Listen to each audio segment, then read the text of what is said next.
Aloha, and a special mahalo to the National Marine Sanctuary Foundation for hosting Ocean Week and allowing me to join in our goal to truly care for and nurture our Earth, or as we say in Hawaii, to malama aina. I would like to especially recognize Hawaii's own Brian Nielsen, who is sitting on the Power of Protection panel.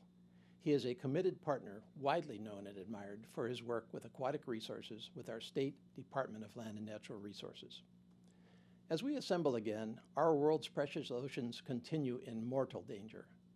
From climate change and ocean warming to non-point source pollution, trash, overfishing, and beyond, they are on an unsustainable path and desperately need a truly international consensus and effort to save them.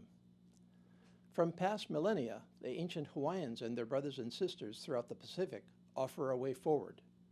For the native Hawaiians, wise, consistent, long-term sustainable stewardship of their natural resources was not just a nice to have, not just a moral obligation to the earth, it was about their very survival.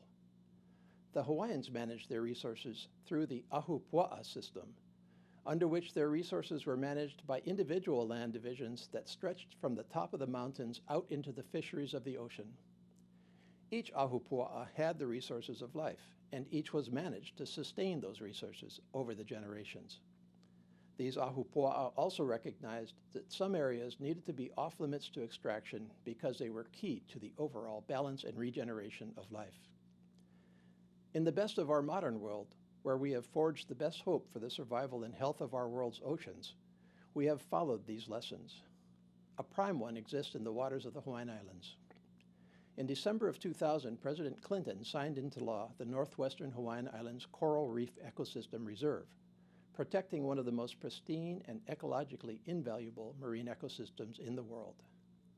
And 6 years later, President George W. Bush overlaid and strengthened that reserve with the creation of the largest marine national monument in our country, which our Hawaiian kupuna, or elders, later named Papahanaumokuakea.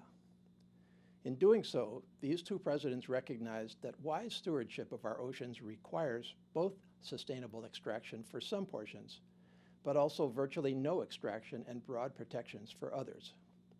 In this way, would we not just preserve some of our natural environment as close to its pristine state as possible, but assure safe places where the web of life could truly be protected and regenerate for the benefit of all resources.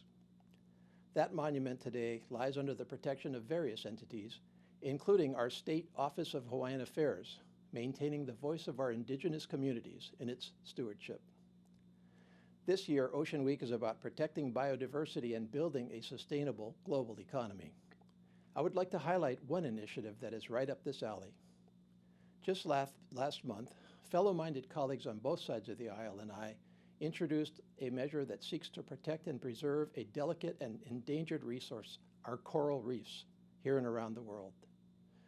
The Bipartisan Coral Reef Conservation Reauthorization Act aims to continue, update, and improve our national commitment to save our endangered coral reefs. That was a commitment made by our country when the law was first enacted by Congress back in 2000. In the 2 decades since, the state of our reefs has deteriorated alarmingly, and the challenges and opportunities for effective management have evolved. I hope you will join my colleagues and me in supporting this critical measure, which is all about both biodiversity and sustainable and renewable use of our marine resources.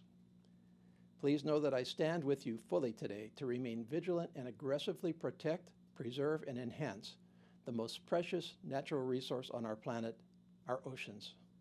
Aloha and best wishes for a most successful event.